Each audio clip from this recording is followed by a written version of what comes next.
नमस्कार, जोहार दोस्तों। मैं सुप्रिया स्वागत करती हूँ आप सभी का जेएसएससी जेपीएससी फॉलोअप में।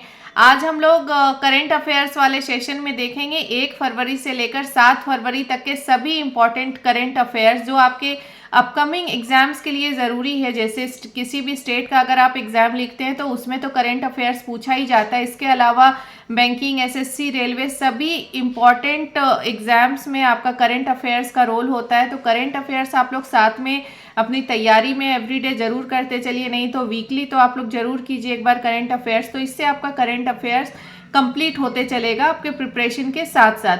चलिए आज के सेशन की शुरुआत करते हैं। मैं उम्मीद करती हूँ आज के जितने भी सवाल हैं सब आप लोगों को अच्छे से समझ में आएगा, पसंद आएगा।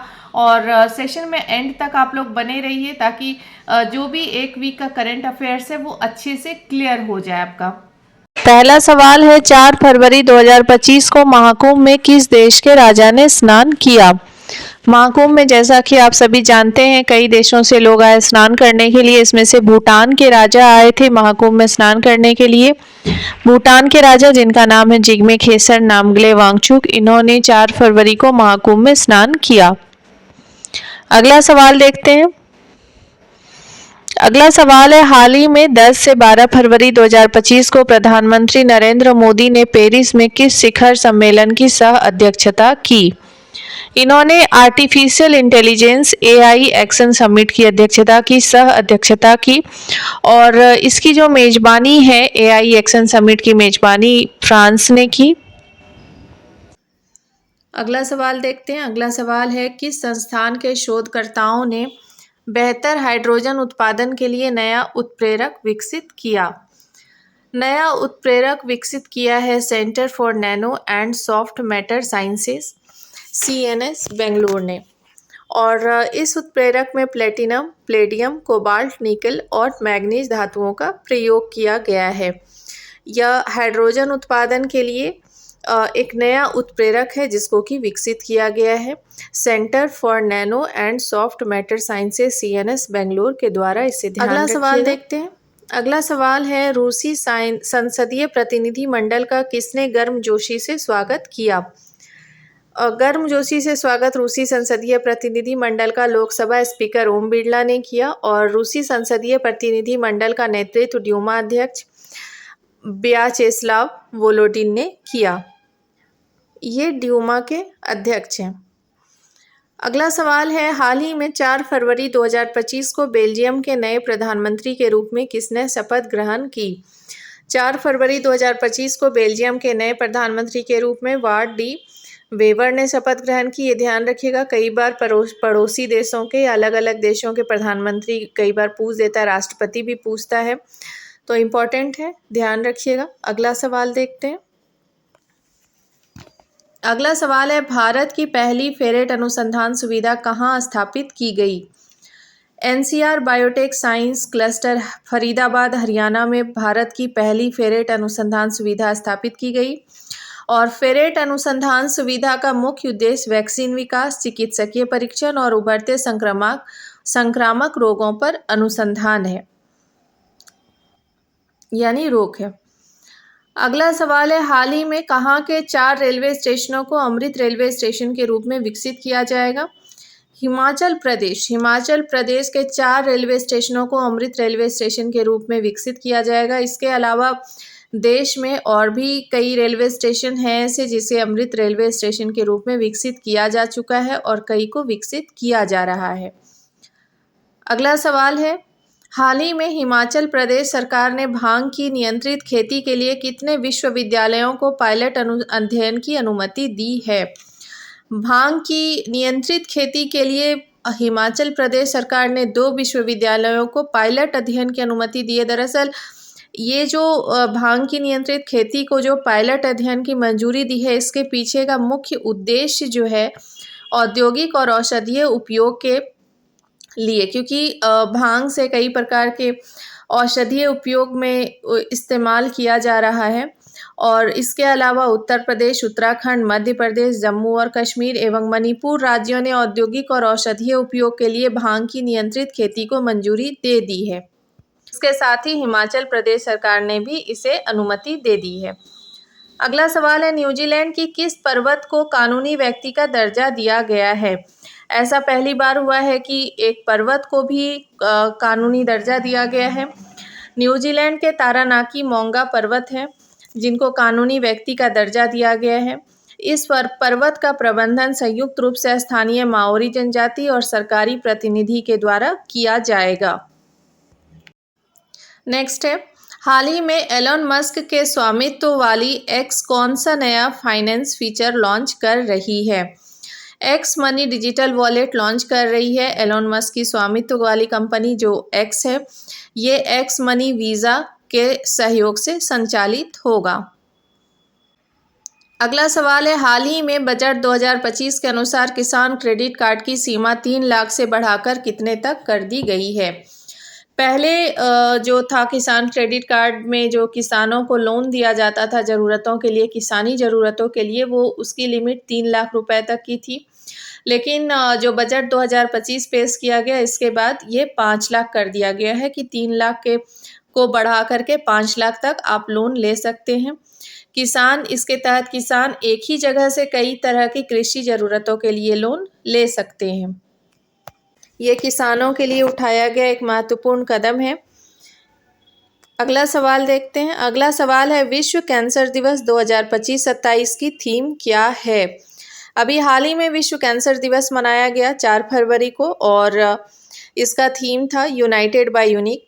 और विश्व कैंसर दिवस जो है, इसकी मनाने की शुरुआत 4 फरवरी 2000 को पेरिस में हुई थी पहली बार, और 2025 से लेकर 2027 तक विश्व कैंसर दिवस की थीम रहेगी यूनाइटेड बाय यूनिक। नेक्स्ट है, हाल ही में भारत के कितने स्थलों को रामसर स्थल में जोड़े गए हैं?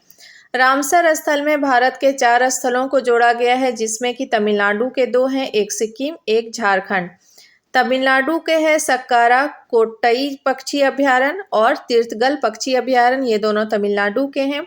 और खेचे ओपालरी आर्द्रभूमि, ये सिक्किम में है। उधवा पक्षी अभ्यारण्य, ये झारखंड में है। और तमिलनाडु में रामसर स्थल में सबसे अधिक जो है तमिलनाडु के ही स्थलों को शामिल किया गया है। करीब 20 स्थल हैं ऐसे तमिलनाडु के जिसे रामसर स्थल में जोड़े गए हैं। अगला सवाल है, केंद्र सरकार ने पिनाका रॉकेट प्रणाली के लिए कितने करोड़ से अधिक के अनुबंधों पर हस्ताक्षर किए हैं? पिनाका रॉकेट प्रणाली के लिए केंद्र सरकार ने 10,000 करोड़ से भी अधिक अनुबंधों पर हस्ताक्षर किए हैं। और पिनाका जो है वो एक मल्टी बैरल रॉकेट लॉन्चर है, सिस्टम है, जिसे भारत सरकार में रक्षा अनुसंधान एवं विकास संगठन DRDO के द्वारा भारतीय सेना के लिए विकसित किया गया है। आपको बता दें, पिनाका जो है, पिनाका नाम लिया गया भगवान शिव के धनुष का नाम है और यहीं से पिनाका रॉकेट प्रणाली का नाम लिया गया है। अगला सवाल देखते हैं। अगला सवाल है, दुनिया में रामसर स्थलों की संख्या के हिसाब से पहले और दूसरे स्थान पर कौन से देश हैं? रामसर स्थल की सबसे अधिक संख्या है यूनाइटेड किंगडम में, 175 स्थल जो है वहाँ का वो रामसर स्थलों में आता है। और दूसरा स्थान है मैक्सिको का। मैक्सिको के कुल 142 स्थल रामसर स्थलों में आते हैं। और तीसरे स्थान पर है भारत। भारत के कुल 89 स्थल जो है वो रामसर स्थलों में आते हैं। और सबसे अधिक तमिलनाडु में है। तमिलनाडु के 20 जगहों को रामसर स्थलों में शामिल कर लिया गया है। अगला सवाल है, एक्वावेरिन सैन्य अभ्यास का हाल ही में कौन सा संस्करण संपन्न हुआ? एक्वावेरिन सैन्य अभ्यास का 13वां संस्करण अभी संपन्न हुआ। एक्वावेरिन सैन्य अभ्यास जो है, ये बता दें आपको, भारत और मालदीव के बीच होता है और इसका आयोजन इस बार मालदीव में हुआ। एक्वावेरिन सैन्य अभ्यास, इसे ध्यान रखिएगा, इसका 13वां संस्करण अभी संपन्न हुआ है और ये मालदीव में आयोजित किया गया। और ये सैन्य अभ्यास जो है भारत और मालदीव के सेनाओं के बीच में होता है। नेक्स्ट है, हाल ही में राष्ट्रीय मानसिक स्वास्थ्य पुनर्वास संस्थान NIMHR का उद्घाटन कहाँ किया गया? मानसिक स्वास्थ्य पुनर्वास संगठन का, राष्ट्रीय मानसिक स्वास्थ्य पुनर्वास संगठन का उद्घाटन सीहोर मध्य प्रदेश में किया गया। और NIMHR का उद्घाटन केंद्रीय सामाजिक न्याय और अधिकारिता मंत्री डॉक्टर वीरेंद्र कुमार के द्वारा किया गया। और खासकर यह जो संस्थान है, यह विकलांगजन सशक्तिकरण विभाग के अंतर्गत स्थापित किया गया है। अगला सवाल है, हाल ही में जम्मू और कश्मीर की सुरक्षा स्थिति पर उच्च स्तरीय समीक्षा बैठक की अध्यक्षता किसने की? जम्मू और कश्मीर की सुरक्षा स्थिति पर उच्च स्तरीय बैठक की समीक्षा बैठक की अध्यक्षता केंद्रीय गृह मंत्री अमित शाह के द्वारा की गई और इस बैठक का आयोजन नई दिल्ली में किया गया और ये जो बैठक है इसकी अध्यक्षता केंद्रीय मंत्री अमित शाह के द्वारा किया गया। ध्यान रखिएगा इसे। अगला सवाल देखते हैं। अगला सवाल है, किस विभाग ने यातायात रडार उपकरण के लिए नियमों की अधिसूचना जारी की? कानूनी माप विज्ञान विभाग। कानूनी माप विज्ञान विभाग के द्वारा यातायात रडार उपकरण के लिए नियमों की अधिसूचना जारी की गई। इसके अनुसार रडार उपकरण जो है वो वाहनों का सटीक गति मापकर यातायात प्रबंधन में सहायता करेगा और ये दूर से ही पता कर लेगा दरअसल कि ये जो रडार से पता चल जाएगा कि सामने जो वाहन आ रही है उसकी गति कितनी है, उसकी स्पीड कितनी है। और इसका जो कानूनी माप है सामान्य नियम 2011 के तहत अधिसूचित किया गया है, लेकिन ये नियम 1 जुलाई 2025 से लागू किया जाएगा। ये एक अच्छी पहल है, इससे पता चल जाएगा वाहनों की स्पीड कितनी है। आते हुए वाहनों की ये कानूनी माप विज्ञान विभाग के द्वारा किया गया है। अगला सवाल है, भारतीय अंतर्देशीय जलमार्ग प्राधिकरण IWAI के किस उप कार्यालय को पूर्ण क्षेत्रीय कार्यालय में उन्नत किया? भारतीय अंतर्देशीय जलमार्ग प्राधिकरण ने वाराणसी का जो कार्यालय है, वाराणसी का जो ऑफिस है उसको पूरी तरह से क्षेत्रीय कार्यालय में उन्नत किया और इसके अलावा और भी 5 क्षेत्रीय कार्यालय को उन्नत किया गया, जिसमें गुवाहाटी है, पटना, कोच्चि, भुवनेश्वर और कोलकाता के कार्यालय आते हैं। अगला सवाल है, केंद्रीय पर्यावरण, वन और जलवायु परिवर्तन ने हाल ही में उत्तर प्रदेश में कहाँ विश्व आर्द्र दिवस 2025 समारोह का आयोजन किया? इन्होंने पार्वती अर्गा रामसर साइट गोंडा उत्तर प्रदेश उत्तर प्रदेश में इसका आयोजन किया और इसका जो विषय था 2025 का विषय जो था केंद्रीय पर्यावरण, वन और जलवायु परिवर्तन के द्वारा जो विश्व आर्द्र भूमि दिवस मनाया गया उसका विषय था हमारे साझा भविष्य के लिए आर्द्र भूमि की रक्षा। अगला सवाल है, हाल ही में किस संस्थान को सहकारी विश्वविद्यालय के रूप में स्थापित करने के लिए लोकसभा में विधेयक पेश किया गया? आनंद ग्रामीण प्रबंधन संस्थान IRMA।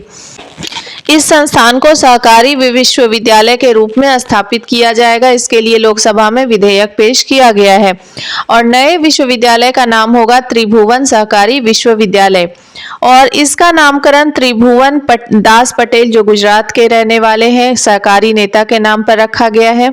त्रिभुवन दास पटेल जो है वो अमूल डेयरी के संस्थापक हैं और इनके ही नाम पर रखा गया है त्रिभुवन सहकारी विश्वविद्यालय, आनंद ग्रामीण प्रबंधन संस्थान का नाम बदलकर। अगला सवाल है, हाल ही में फरवरी 2025 में भारत का कौन सा राज्य सम्मानजनक मृत्यु का अधिकार लागू करने वाला भारत का पहला राज्य बना है? ये इम्पॉर्टेंट है क्योंकि पहली बार ऐसा हुआ है, भारत का पहला राज्य बना है कर्नाटक जिसमें सम्मानजनक मृत्यु का अधिकार लागू किया गया है। इसके तहत जो है कर्नाटक अग्रिम चिकित्सा निर्देश के अनुसार मरीज को 2 व्यक्तियों को नामित करना होगा जो उसकी ओर से स्वास्थ्य संबंधी निर्णय लेंगे। यदि वह खुद निर्णय लेने में सक्षम नहीं रहता है, यानी मरीज खुद अगर निर्णय लेने में सक्षम नहीं है, तो यह दस्तावेज डॉक्टरों को सही उपचार निर्णय लेने में मदद करेगा। और यह जो प्रणाली है ना, अधिकार है सम्मानजनक मृत्यु का अधिकार, यह केवल उन्हीं मरीजों के लिए लागू होगा जो जीवन रक्षक प्रणाली पर हैं और जिसके उपचार पर कोई प्रभाव नहीं हो रहा, यानी सुधार के कोई चांसेस नहीं है, वो सम्मानजनक मृत्यु के अधिकारी हैं। अगला सवाल है, भारत में दलहन की आत्मनिर्भरता को बढ़ाने के लिए कितने वर्षीय आत्मनिर्भरता मिशन की शुरुआत की जाएगी?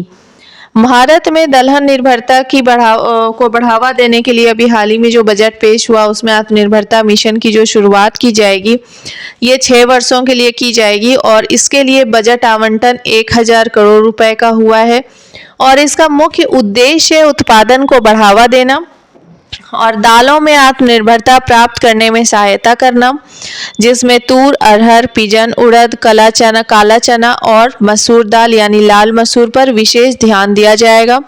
इससे दालों में जो है आत्मनिर्भरता बढ़ेगी और ये आत्मनिर्भरता मिशन 6 वर्षों के लिए शुरू की जाएगी। ध्यान रखिएगा, इम्पोर्टेंट है।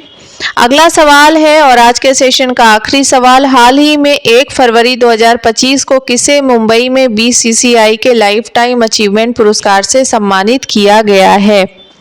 बीसीसीआई के लाइफ टाइम अचीवमेंट पुरस्कार से सम्मानित किए जाने वाले खिलाड़ी सचिन तेंदुलकर हैं और इस पुरस्कार समारोह का नाम नमन पुरस्कार दिया गया है और इन्हें जो है बीसीसीआई के अध्यक्ष के द्वारा सम्मानित किया गया है।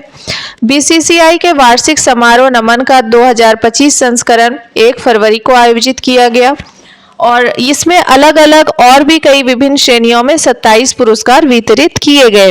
ये इम्पॉर्टेंट है, ध्यान रखिएगा। खेल से करंट अफेयर्स में सवाल बनते हैं, खासकर लाइफ टाइम अचीवमेंट पुरस्कार है तो यहाँ से सवाल बनने के चांसेस हैं। आज के लिए इतना ही। उम्मीद करती हूँ आप सबों को आज का सेशन पसंद आया होगा। जाते जाते इसे शेयर करना अपने फ्रेंड्स के साथ बिल्कुल भी ना भूलें। जल्दी ही मिलते हैं अगले सेशन में एक नए टॉपिक के साथ। Thank you everyone.